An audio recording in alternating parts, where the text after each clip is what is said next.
Start.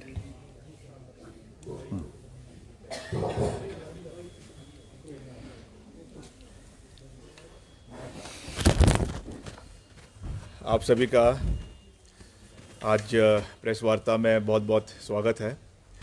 और जैसा आप जानते हैं कि लोकसभा के चुनाव की घोषणा प्रदेश के अंदर हो चुकी है और हम पूरी मजबूती से कांग्रेस पार्टी प्रदेश में भी, देश में भी और प्रदेश में भी पूरी मजबूती से, गंभीरता से इन चुनावों में उतरने का पूरी रूपरेखा तैयार कर रही है।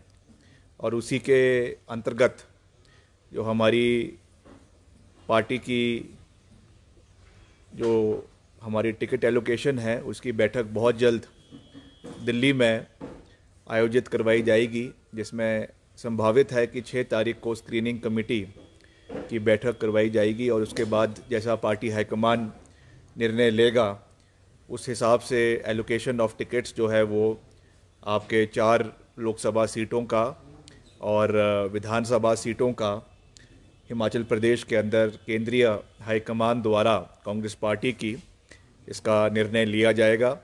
आज मैं खास रूप से यहाँ पर आपके बीच में इसलिए उपस्थित हुआ हूँ क्योंकि पार्टी ने हमें जो जिम्मेवारी मंडी संसदीय क्षेत्र की चुनावों में वहाँ के प्रभारी के रूप में दी है।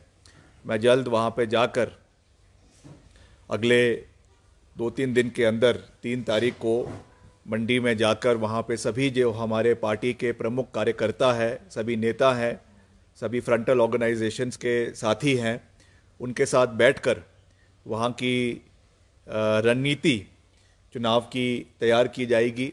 आप जानते हैं कि पीछे जो विधानसभा जो उपचुनाव हुए थे लोकसभा के, उसमें कांग्रेस पार्टी ने वहाँ से फतेह हासिल करी थी और श्रीमती प्रतिभा सिंह कांग्रेस पार्टी की वहाँ से नुमाइंदा थी और वो सांसद बनी हैं, वर्तमान में प्रदेश अध्यक्ष हैं। तो निश्चित तौर से आने वाले समय में जैसा भी केंद्रीय हाईकमान का नेतृत्व और उनका जो आदेश रहेगा उसके आदेश अनुसार कार्य किया जाएगा जहाँ तक एलोकेशन ऑफ टिकट्स है। मगर क्योंकि हमें ज़मीन स्तर पे वहाँ पर पार्टी को मजबूत करना है और वहाँ पे जाकर जो है हर ब्लॉक में पार्टी के कार्यों को गति प्रदान करनी है, उसके लिए एक जो है प्रारंभिक बैठक 3 तारीख को मंडी के अंदर आयोजित की जाएगी, जिसमें सब रूपरेखा आपके जो वहाँ पे संसदीय चुनाव है मंडी का उसके लिए भी, और साथ ही साथ जो मंडी संसदीय क्षेत्र के अंदर ही लाहौल स्पीति विधानसभा क्षेत्र है जहाँ पर उपचुनाव होना है, वहाँ की जो है रूपरेखा भी हम तैयार करने का प्रयास करेंगे। और निकट भविष्य में मैं लाहौल स्पीति का दौरा भी करूँगा और वहाँ पे किस तरीके से पार्टी की गतिविधियों को मजबूत करना है, जो हमारे पार्टी के हमारे इंचार्ज उस इलाके के हैं, पीसीसी के वहाँ के इंचार्जेस हैं, हमारे ज़िला के अध्यक्ष हैं, उनके साथ बैठकर इसके बारे में एक डिटेल्ड रूपरेखा बनाई जाएगी और उसको अंजाम आने वाले समय में दिया जाएगा। इसका मैं पूरा विश्वास जो है आपके माध्यम से प्रदेश की जनता को भी और ख़ास करके मंडी संसदीय क्षेत्र की जनता को हम दिलवाना चाहते हैं कि हम लड़ेंगे और पूरी मजबूती से लड़ेंगे, निर्णायक लड़ाई लड़ेंगे और जीतने के लिए ये लड़ाई लड़ी जाएगी। ये मैं पूरी मजबूती से इस बात को कह सकता हूँ। जहाँ तक पिछले 15 महीने का प्रदेश सरकार का कार्यकाल रहा है हिमाचल प्रदेश में, क्योंकि वो भी एक बहुत बड़ा फैक्टर इन चुनावों के अंदर रहेगा। हमारे प्रदेश के माननीय मुख्यमंत्री जी आदरणीय ठाकुर सुखविंदर सिंह सुक्खू के नेतृत्व में प्रदेश सरकार ने 15 महीने का कार्यकाल प्रदेश के अंदर पूरा किया है, जिसमें विपरीत परिस्थितियों में भी हमने मिलकर सारी चुनौतियों का फैसला और जो अपना फासला तय किया है। प्रदेश में आपदा का दौर आया, उसके बावजूद जो है विपरीत परिस्थितियों में 4,500 करोड़ रुपए का पैकेज प्रदेश की जनता को दिया गया। बार बार हमने गुहार केंद्र सरकार से जो है लगाई कि हमें एक विशेष पैकेज हिमाचल प्रदेश को चाहिए in terms of the developmental activities also, and जो डिजास्टर प्रदेश के अंदर हुआ है, जिस लेवल और जिस मैग्नीट्यूड का डिजास्टर हुआ है, उसको मद्देनजर रखते हुए मैं समझता हूं कि हिमाचल उस श्रेणी में आता था जिसमें ये विशेष सहयोग केंद्र सरकार को हिमाचल का करना चाहिए था। क्योंकि अब चुनाव आ रहे हैं तो निश्चित तौर से इन मसलों को, इन मुद्दों को लोगों के बीच लेकर जाना ये हमारा दायित्व भी है, हमारी जिम्मेवारी भी है, क्योंकि हम हमेशा आंकड़ों के ऊपर बात करने में विश्वास रखते हैं। ये सच्चाई है कि हिमाचल प्रदेश की अर्थव्यवस्था को करीबन 15,000 करोड़ रुपए का नुकसान जो है इस आपदा के दौर में हुआ, और उसकी तुलना में जो थोड़ा बहुत सहयोग केंद्र सरकार से आया वो 4-4.5 करोड़ से 500 करोड़ से ज़्यादा का सहयोग, अगर हम टोटल बात करें, चाहे वो एनडीआरएफ का है, चाहे एसडीआरएफ का है, चाहे और अलग अलग हेड से आया, तो इससे ज़्यादा सहयोग जो है स्पेसिफिकली डिजास्टर के समय में हिमाचल को इससे ज़्यादा पैसा नहीं आया है। जो बार बार भाजपा कई सेंट्रल स्पॉन्सर्ड स्कीम्स का जिक्र करती है, मैं उसके ऊपर भी जो है आज की प्रेस वार्ता में उसके ऊपर भी स्थिति स्पष्ट करना चाहता हूं, क्योंकि प्रधानमंत्री ग्राम सड़क योजना हमारे विभाग द्वारा, लोक निर्माण विभाग द्वारा इसका संचालन प्रदेश के अंदर किया जा रहा है। मैंने विधानसभा के अंदर भी on the floor of the house कई बार केंद्र सरकार का इसके लिए धन्यवाद किया है कि हमें 2,700 करोड़ रुपए जो है वो आपके 2023-24 में 250 सड़कों के लिए प्रदेश को मिला है, इसमें कोई दो राय नहीं है। मगर मैंने इस बात को भी स्पष्ट किया है कि ये सहयोग जो हमें मिला है ये हर राज्य को मिल रहा है, और उसी चरण में हिमाचल जो हाई परफॉर्मिंग स्टेट है उस उपलक्ष्य में ये केंद्र सरकार द्वारा PMJSY 3 में ये पैसा हिमाचल को मिला है।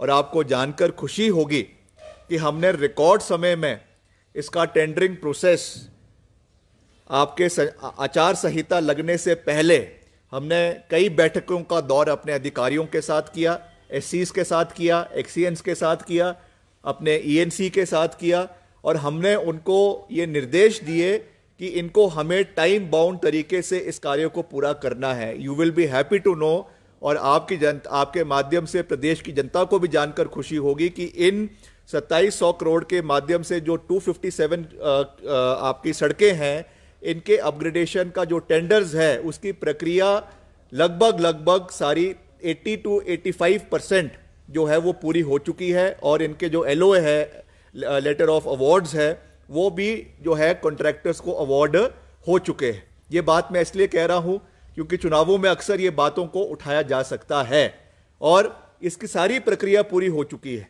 टेंडर्स अवार्ड हो चुके हैं। अब अगर कोड ऑफ कंडक्ट भी लगा है, उसको आगे काम होने में कोई दिक्कत प्रदेश के अंदर जो है वो नहीं आएगी। ये इसलिए हमारा ये लक्ष्य था क्योंकि 3 महीने का लंबा कोड ऑफ कंडक्ट प्रदेश के अंदर लगा है, और हमारा ये एजेंडा था कि इन 3 महीनों की कोड ऑफ कंडक्ट की वजह से प्रदेश के जो विकास की गति है वो रुकनी नहीं चाहिए। इसलिए हमने ये विशेष बैठक कोड ऑफ कंडक्ट लगने से पहले दिन रात एक कर इसको किया है, और जैसा मैंने आपको कहा 80 to 85% इसमें अवार्ड हो चुका है। कुछ और जो उसमें तकनीकी कारणों की वजह से, कोई फाइनेंशियल बिड्स की वजह से या टेक्निकल बिड्स की वजह से जो नहीं हो पाया, उसको भी हम उसकी प्रक्रिया को पूरा करके इलेक्शन कमीशन से उसकी परमिशन ली जाएगी, and in the times to come उसको भी हम इलेक्शन कमीशन के माध्यम से पूरा करेंगे, क्योंकि हमारी ये वचनबद्धता है, ये हमारी डेडिकेशन है प्रदेश के लोगों के प्रति कि चुनाव आते जाते रहते हैं, चुनाव आज है कल नहीं है, मगर the developmental trajectory of the state, I cannot talk about the nation, but the developmental trajectory of the state should not be stalled because of elections. Elections एक प्रक्रिया है, मगर उसके साथ साथ विकासात्मक कार्य भी चलते रहने चाहिए। ये हमारी वचनबद्धता है जिसको हम पूरा करने के लिए पूरा प्रयास कर रहे हैं। वैसे ही चाहे नाबार्ड की सड़कें हैं, चाहे ब्रिजेस है, हमने करीबन जो है 17 नए वैली ब्रिजेस के जो है अभी अपने इस आपदा के समय में खरीदे, और वैसे ही 244 रिकॉर्ड मशीनरीज जिसमें जेसीबीज है, पोकलेन्स है और मशीनें हैं, इनको हमने खरीद कर प्रोक्योरमेंट होकर ये सारी डिविजन्स के अंदर जो है वो भेजी जा चुकी है। ये भी हमने इसको इलेक्शन कोड ऑफ कंडक्ट लगने से पहले ये सारी प्रक्रिया पूरी कर ली है, क्योंकि हमें पता था कि इतना लंबा पीरियड जो है वो कोड ऑफ कंडक्ट का होगा, 3 महीने का पीरियड होगा। इसलिए हम नहीं चाहते थे कि इस भगवान ना करे इस कोड ऑफ कंडक्ट के समय में अगर कोई आपदा आ जाती तो हम पूरे तरीके से जो है वो निहत्थे हो जाते। तो इसलिए हमने पहले ही सारा इंतजाम कर कर रखा है कि जहां तक हमारे विभाग की बात है, लगातार हमने मशीनरीज की डिप्लॉयमेंट भी करी है, टेंडर्स भी लग चुके हैं। बाकी we respect the code of conduct और उसके माध्यम से जो भी उसमें परमिशन लेनी है हम उसको इलेक्शन कमीशन के माध्यम से लेंगे, ताकि कोई भी उल्लंघना जो है वो मॉडल कोड ऑफ कंडक्ट की ना हो और उस तरीके से हम प्रदेश को आगे बढ़ाए। इस सोच के साथ हम आगे बढ़ रहे हैं। जहां तक प्रदेश सरकार की बात है, माननीय मुख्यमंत्री जी की बात है, उन्होंने भी जो भी हमारे प्रदेश में गारंटीज कांग्रेस पार्टी की सरकार ने दी है उनको पूरा करने का कार्य चरणबद्ध तरीके से करवाया जा रहा है।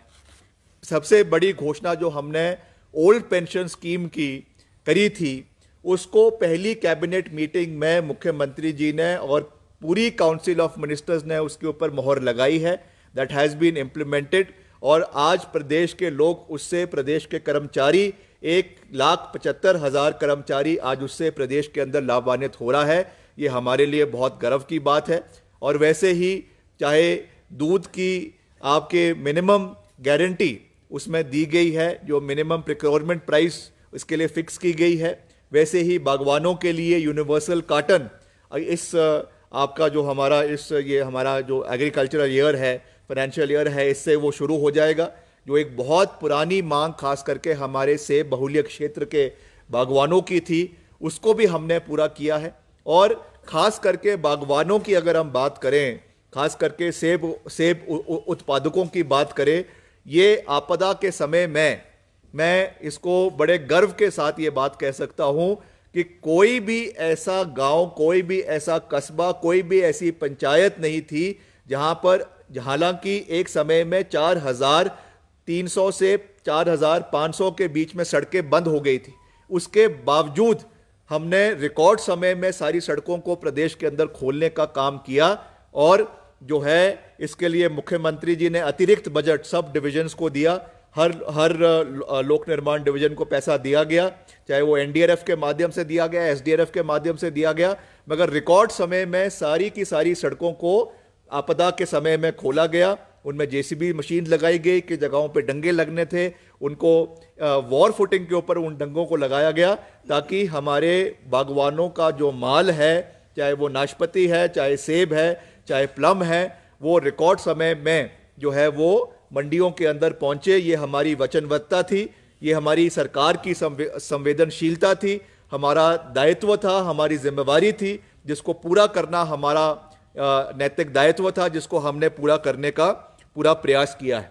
और वैसे ही जो हमारी महिलाओं के लिए गारंटी थी, ये 1,500 रुपये प्रति माह महिलाओं को जो है वो दिया जाएगा, उसको भी पहले तो हमारे जनजातीय क्षेत्र से शुरू किया गया, उसके बाद मुख्यमंत्री जी ने इसको पूरे प्रदेश के अंदर लागू करने का ऐतिहासिक फैसला लिया है। उसके लिए मैं मुख्यमंत्री जी का भी और कांग्रेस पार्टी की सरकार का बहुत बहुत आभारी हूं कि उन्होंने ये निर्णय लिया और करीबन 800 करोड़ रुपए का बजट जो है इसके लिए मुहैया भी करवाया गया है, जिसके माध्यम से इसको चरणबद्ध तरीके से प्रदेश के वेरियस सेक्शंस में जो हमारी महिलाएं हैं उनको ये जो है सोशल पेंशन 1,500 रुपए की दी जा रही है। और इसकी प्रक्रिया, हालांकि अभी भाजपा ने इसका बड़ा मुद्दा बनाकर इलेक्शन कमीशन में इसको रोकने का भी प्रयास किया है, मगर दे शुड अंडरस्टैंड कि ये कोई चुनाव के समय की बात नहीं थी। इसकी प्रक्रिया इलेक्शन कोड ऑफ कंडक्ट के पहले शुरू हो गई थी और ये अपने 1,500 रुपए, 15 लाख रुपए तो दे नहीं पाए, मगर जो हमने जिसके लिए बजटेड स्कीम प्रदेश सरकार ने जिसकी घोषणा करी है, उसको रोकने के नापाक प्रयास जयराम जी जो पूरी अपनी पलटन को लेकर जो है इलेक्शन कमीशन के ऑफिस में पहुंचकर इसको रोकने का उन्होंने कोशिश करी है, मगर मैं समझता हूं कि प्रदेश की जनता इस चीज़ को बहुत अच्छे तरीके से जानती है, इस चीज़ को समझती है। And a befitting reply will be given to the Bharatiya Janata Party on the day the elections, the people of the state vote in the state in Himachal Pradesh. और हमें पूरा विश्वास है कि जो हमारे चारों लोकसभा सीटें हैं, हालांकि इसमें नेशनल इश्यूज को भी लिया जाता है, इंडिया अलायंस पूरी मजबूती से आगे बढ़ रहा है। जिस तरीके से लोकतंत्र का गला घोटा जा रहा है, जिस तरीके से माननीय सर्वोच्च न्यायालय ने जो फैसला प्रदेश में और देश के अंदर जो इलेक्टोरल बॉन्ड्स को जो बंद करने का निर्णय लिया है, आई थिंक एक बहुत ही ऐतिहासिक निर्णय जो है वो माननीय सुप्रीम कोर्ट ने लिया है। जिस तरीके से एक किस्म से एक हाथ से जहां ईडी, सीबीआई और इनकम टैक्स द्वारा इनको दबाने का प्रयास किया जाता है, इसमें तो साफ साफ ये चीज जो है एक किस्म से हम कह सकते हैं कि क्विड प्रो को का एक सीधा एग्जाम्पल है। एक किस्म से सीबीआई की, ईडी की इनकम टैक्स की रेड पड़ती है और उसके अगले 3 दिन के अंदर जो है वो भारतीय जनता पार्टी को कई 100 करोड़ का चंदा उन कंपनीज द्वारा दिया जा रहा है। तो ये मैं समझता हूं एक किस्म से जो पहले इनडायरेक्टली होता था, जो चीजें पहले पर्दे के पीछे होती थी, उन चीजों को डायरेक्टली जो है चंदा फिरौती जो है आज एक लीगलाइज तरीके से करने की कोशिश जो भारतीय जनता पार्टी ने करी है, जो करीबन 1800 करोड़ रुपए उन्होंने इसमें इकट्ठा किए एक ही कंपनी के माध्यम से। ऐसे कितना उनको करीबन 6000 करोड़ रुपए जो है भारतीय जनता पार्टी ने इकट्ठा किया है। उस पे जो सुप्रीम कोर्ट का वर्डिक्ट आया है, निर्णय आया है, मैं समझता हूं कि बहुत ही ऐतिहासिक है। और वैसे ही जो आज विपक्षी पार्टियों को उनके गला दबाने के लिए, उनकी आवाज को दबाने के लिए आज सिटिंग चीफ मिनिस्टर्स को जगह जगह पे अरेस्ट किया जा रहा है, whether it is in Jharkhand, whether it is in Delhi.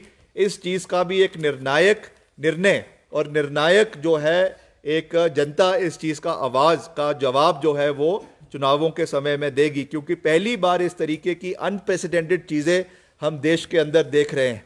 इस पे हालांकि मुझे कमेंट करना नहीं चाहिए, मगर ये बहुत दुर्भाग्यपूर्ण है कि even international agencies like the UNO, united nation organisation and the American government, German government, उन्होंने भी इसके ऊपर कड़ा संज्ञान लिया है, इसके ऊपर उन्होंने कमेंट किया है। हालांकि मिनिस्ट्री ऑफ एक्सटर्नल अफेयर्स ने उनको जो उसके बारे में जवाब दिया है, मैं ज़्यादा उस चीज़ पे नहीं जाना चाहता हूं, मगर this is a matter of serious concern कि खास करके चुनावों के समय में इस तरीके की जो एक प्रक्रिया चलाई जा रही है, भारतीय हमारा जो राष्ट्रीय कांग्रेस के सारे खाते जो है वो सील कर दिए गए हैं, चाहे वो इनकम टैक्स द्वारा है, चाहे वो ईडी द्वारा है, चाहे वो इनकम टैक्स अपीलेट ट्राइब्यूनल द्वारा है।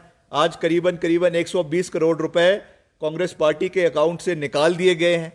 जो है रेगुलर डिमांड्स करीबन 1800 करोड़ रुपए की डिमांड कांग्रेस पार्टी के ऊपर है। अगर ये यार्डस्टिक हर पार्टी के लिए होना चाहिए था, मगर ये केवल जो इसको सीमित रखा है केवल कांग्रेस पार्टी के लिए, मैं समझता हूं कि ये एक दुरुपयोग है इन्वेस्टिगेटिव एजेंसीज का, चाहे वो इनकम टैक्स है, चाहे वो ईडी है, चाहे वो सीबीआई है। मगर आज ये चीजें जग जाहिर है, आज ये चीजें जग जाहिर है कि जो भी भारतीय जनता पार्टी में जाता है, अगले दिन उनके सारे केसेस, चाहे वो ईडी के हैं, चाहे वो सीबीआई के हैं, चाहे वो इनकम टैक्स के हैं, उनको रातों रात जो है वो खत्म कर दिया जाता है। और जो ये एक कहावत बन चुकी है आज की, वॉशिंग पाउडर निरमा की तरह जो है वो बिल्कुल साफ होकर, पाक साफ होकर बाहर निकलता है। आज हर बच्चे की जुबान के ऊपर ये चीज देश और प्रदेश के अंदर है। तो जहां तक नेशनल कॉन्टेक्स्ट की मैंने बात करी है, क्योंकि ये चुनाव केवल हिमाचल के नहीं है, इनका जो नैरेटिव बनेगा वो राष्ट्रीय मुद्दों के ऊपर भी बनेगा। इसलिए इन चीज़ों का व्याख्यान करना, इन चीज़ों को लोगों के बीच में लेकर जाना, ये भी बहुत आवश्यक है। और निश्चित तौर से हम इन चीज़ों को लोगों के बीच में लेकर जाएंगे।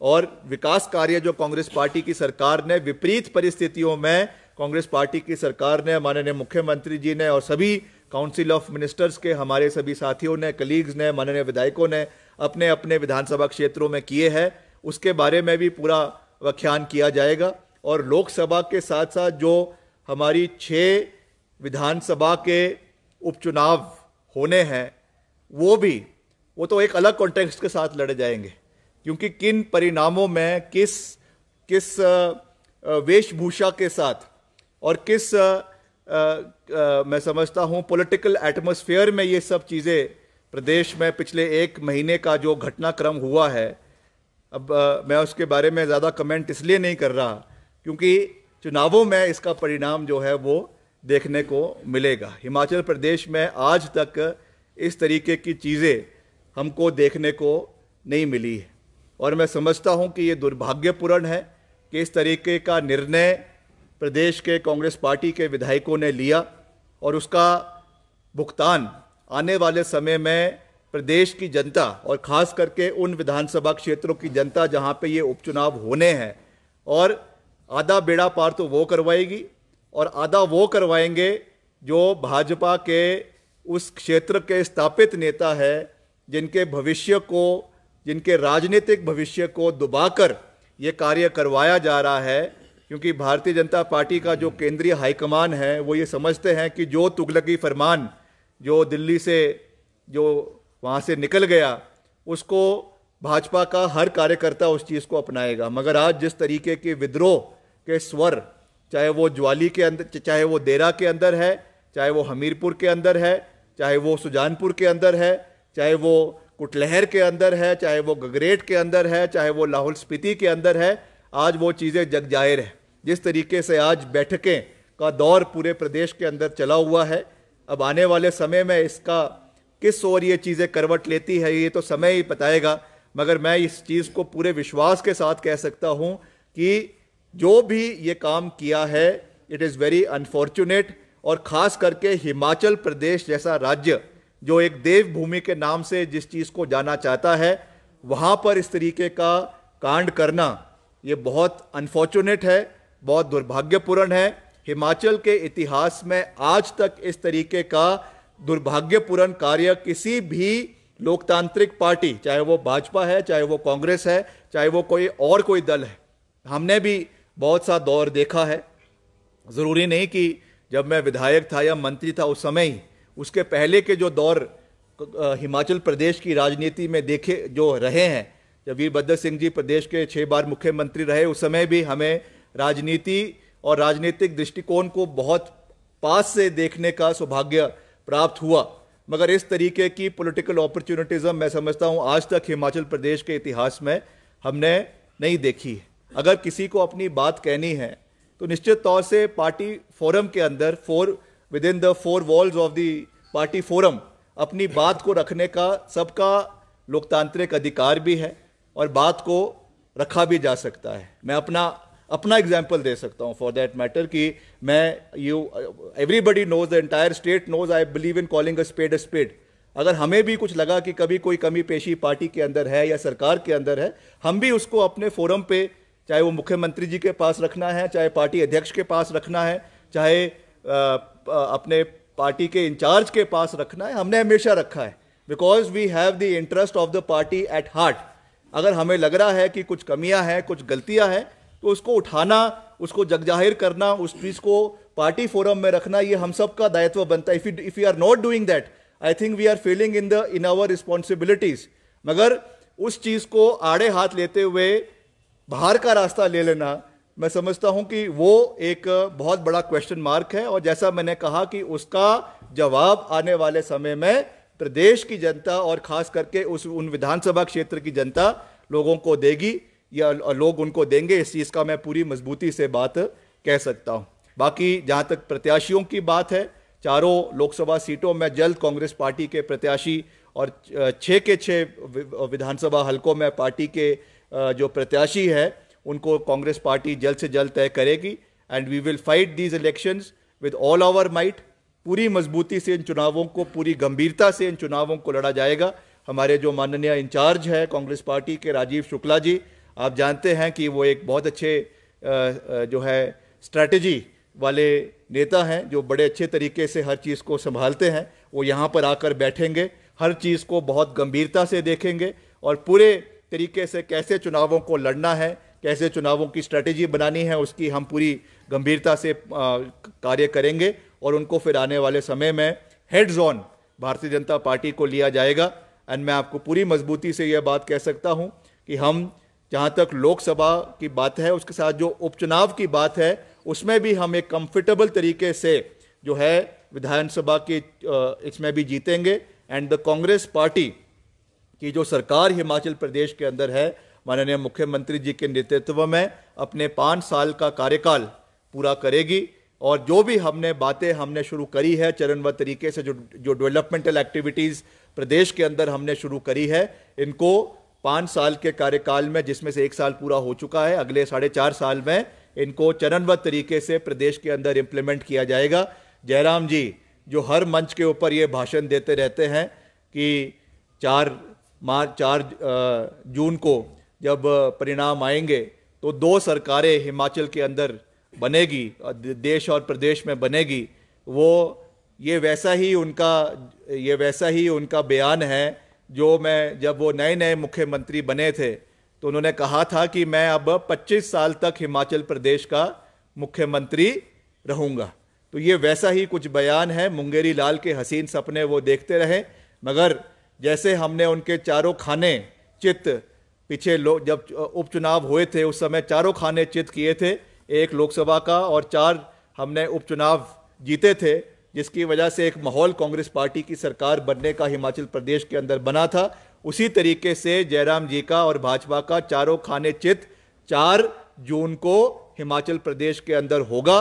इस चीज़ को मैं पूरी मजबूती से, पूरी गंभीरता से, और केवल बोलने के लिए नहीं, मगर जो हमने फीडबैक प्रदेश के अंदर लिया है, जो प्रदेश के कार्यकर्ता या प्रदेश के आम जन के साथ हम एक लगातार संवाद करते हैं, उसके माध्यम से जो हमें फीडबैक आया है, उसके कॉन्फिडेंस के साथ मैं ये बात कह रहा हूं कि Congress party will complete it entire tenure of this term and will last the elections till 2027। आप कुछ पूछना चाहते हैं तो पूछ सकते हैं।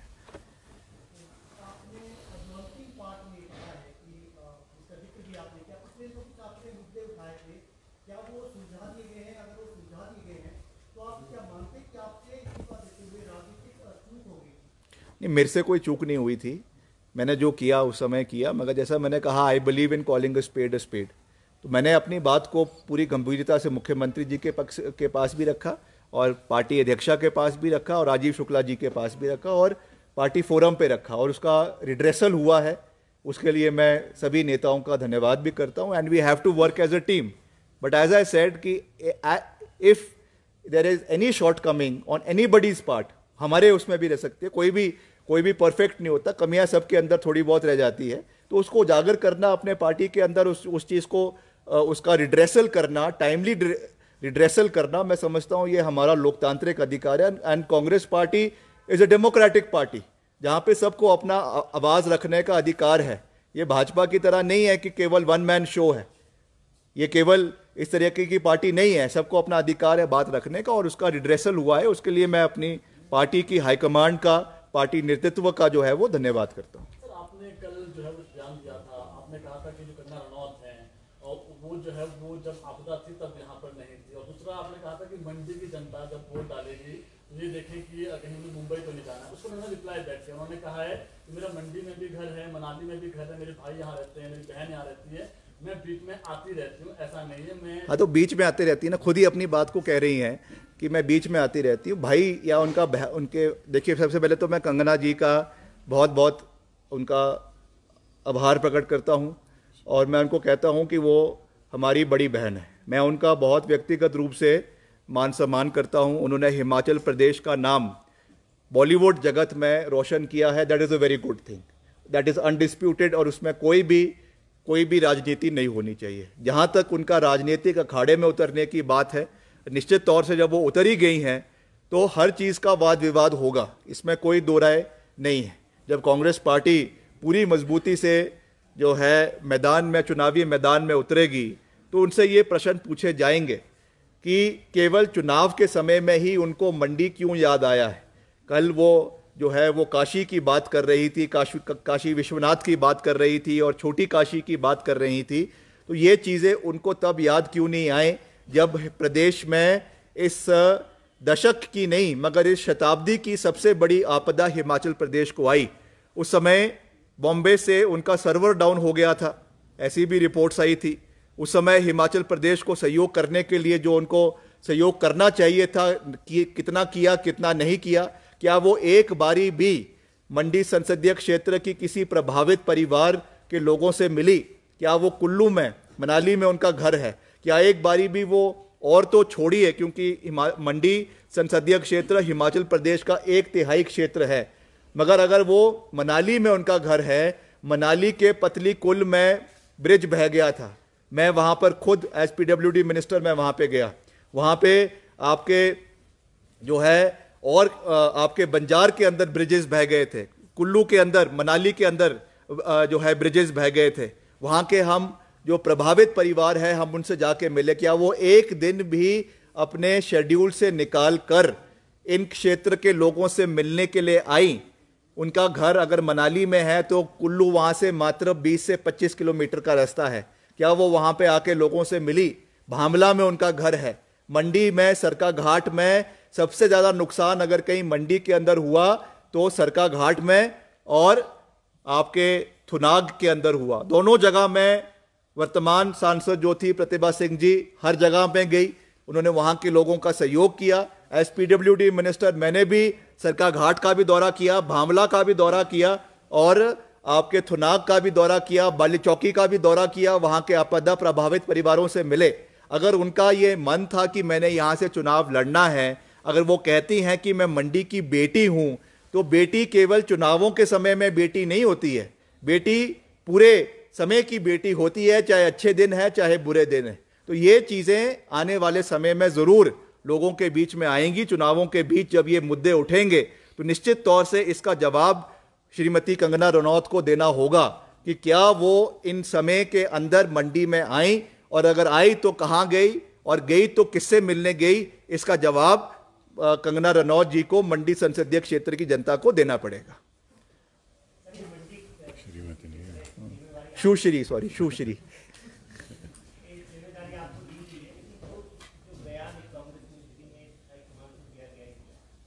नहीं, देखिए उसका वो खुद ही खंडन कर चुकी है। पहली बात तो वो बिल्कुल भी हम उससे उनके बयान से जो है वो वाकिफ नहीं रखते हैं, मगर उन्होंने खुद कहा है कि ये अनफॉर्चुनेट है, और उन्होंने खुद कहा है कि उनके अकाउंट को हैक किया गया था या जो भी था, और उसके माध्यम से इस तरीके की कोई आपत्तिजनक फोटो उनकी उसमें डाली गई थी, उसका हम निंदा करते हैं। We are political adversaries because now we are in that field, so we are political adversaries but we are not enemies. हम उनके साथ, हमारी कोई लड़ाई व्यक्तिगत लड़ाई नहीं है, और मैं आपको ये अश्योर करना चाहता हूं कि जब हम मैदान में उतरेंगे हम लक्ष्मण रेखा को कभी भी नहीं लांघेंगे। जो मर्यादा है, जो हमारी देव संस्कृति है, जो हमारी देव परंपरा है, हिमाचल प्रदेश की जो संस्कृति है, उसका ख्याल रखा जाएगा। और अगर कोई भी चुनाव के समय में इस तरीके की टिक्का टिप्पणी कंगना रनौत के ऊपर करता है, Vikramaditya will be the first person to defend Kangana Ranaut. Vikramaditya ji, Chaitanya Sharma ने आपसे चंडीगढ़ में हुई मुलाकात को लेकर एक दावा किया है। उन्होंने कहा है कि आप अभी भी पार्टी में घुटन महसूस कर रहे हैं। चैतन्य शर्मा जी अपनी बात कह रहे हैं, मैं अगर मुझे कुछ कहना होगा तो मैं प्रेस कॉन्फ्रेंस बुला के खुद पूरी बात को कहूंगा। I don't need a spokesperson specially in the Bharatiya Janata Party to speak for me. I am capable enough to speak and to speak loudly enough for people in Shimla also and people in Delhi also to hear what Vikramaditya wants to say. और sir, आपके विषय में पूरे हिमाचल प्रदेश में ये चर्चा होती है क्योंकि अब लोकसभा चुनाव भी हैं कि विक्रमादित्य सिंह की टीम रोहडू में, रामपुर में और किन्नौर के कुछ हिस्सों में तो है, लेकिन अभी भी मंडी और हिमाचल प्रदेश के अन्य क्षेत्रों में। देखिए, मेरी टीम नहीं है। I am a integral part of Congress party, और जो कांग्रेस पार्टी की टीम है वो हमारी टीम है, और हमारी टीम प्रदेश के हर कोने में है। तो मेरे में कोई भी राजनीतिक और खास करके क्षेत्रवाद की राजनीति मैं कभी नहीं करता हूं। मेरे लिए हिमाचल प्रदेश का हर कोना बराबर है, चाहे वो चंबा है, चाहे भरमौर है, चाहे कांगड़ा है, चाहे रामपुर है, चाहे रोहडू है। सवाल पूरा नहीं हुआ था। ऐसे में अगर प्रतिभा सिंह चुनाव मंडी संसदीय क्षेत्र से लड़ती हैं तो प्लान बी आपके पास क्या है? किस चीज़ का प्लान बी? चुनाव में जीतने के लिए। और कंगना अभी वो मैं आपसे थोड़ी साझा करूंगा, वो तो मैं लोगों के बीच जाके स्ट्रेटेजी बनाएंगे, फिर उसका डिस्कशन होगा। आपने कहा कि जो वहाँ पे पुराने नेता थे भाजपा के, उनको नजरअंदाज करके जो फरमान आया है हाईकमान से, भाजपा से टिकट दे दिया है कंगना को, क्या मानते हैं आप कमजोर प्रत्याशी है, कांग्रेस को इसका बेनिफिट होगा। और दूसरा जो जैसे अमरेश्वर सिंह का एक बयान आया था कि मुझसे वायदा किया गया था जब उनको टिकट मिला था विधानसभा में, बड़ा पार्टी जो है वो जो वायदा, देखिए ये पार्टी भारतीय जनता पार्टी किसको टिकट देना चाहती है, किसको नहीं देती है, ये उनका आंतरिक मामला है। I am nobody to comment on who gets the ticket in Bharatiya Janata party. मगर निश्चित तौर से जो भाजपा के कर्मठ कार्यकर्ता है, नेता हैं, जिन्होंने अपनी पूरा जीवन भाजपा को बनाने में, संवारने में दिया है, उनकी भावनाओं की कदर होनी चाहिए। तो ये चीज़ तो उनको देखना है, मैं इसके बारे में क्या कह सकता हूँ। सवाल ये है कि पिछले 2-3 चुनाव लगातार प्रतिभा सिंह जीत रही है, इवन जयराम ठाकुर को उन्होंने हराया था। बात इसके इस बार कंगना रनौत को प्रत्याशी बनाया गया है। आपको लगता है कि वो चुनौती है बीजेपी इसलिए उनको उतारनी? देखिए वो तो उनका निर्णय है, उन्होंने किसको उतारना है। जयराम जी की भी पहले अटकलें थी, कंगना रनौत जी की अटकलें थी जो अब सही साबित हो गई है। कई और नेता भी थे। तो हमारे लिए तो चुनाव लड़ना है, मैदान में उतरना है और जीत हासिल करनी है, irrespective of who the candidate from the other side is.